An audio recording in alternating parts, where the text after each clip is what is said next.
The U.S. has been dealing with supply chain issues since the pandemic began in 2020, and now it may get worse. Oh, don't want to hear that. WAND's Doug Wolfe reports, though, why a potential rail strike could seriously impact the supply chain and grain prices. Rail workers could walk off the job the second week of December if a new contract is not ratified with the nation's unionized railroads. 8 of 12 unions have approved an agreement, while 4 have not. One of the smallest unions could trigger a strike, which would be honored by all of the unions. It only takes one, because the unions will not cross each other's picket line. It could be that the 300 members of a very small union actually cause a strike. Greg DeYoung is an associate professor of operations management at Southern Illinois University. He tells me large numbers of products will be impacted if rail workers hit picket lines.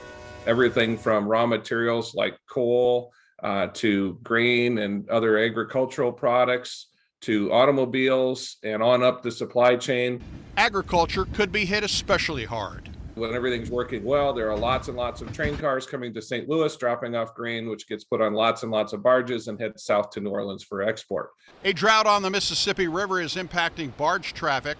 Trains move millions of tons of grain during harvest, and farmers will lose a second avenue to export their product, pressuring prices. You can't get the grain to the ports, and when the grain does get to the ports, it's still slowed down by the barge traffic being restricted. Would really be a bad conjunction of circumstances, to say the least. Rail workers are upset about working conditions and are rejecting 24% pay hikes over 3 years, which would be hit by inflation. 24% over 3 years is roughly 8% per year. That's pretty much what inflation is running, which to them started to look like we're not getting any increase at all. Negotiations on a new contract are ongoing. Indicator Doug Wolfe, WAND News. Now, in addition to freight trains, Amtrak passenger service will come to a halt in the event of a strike. Amtrak depends on the freight railroads to operate track switching signals and dispatching.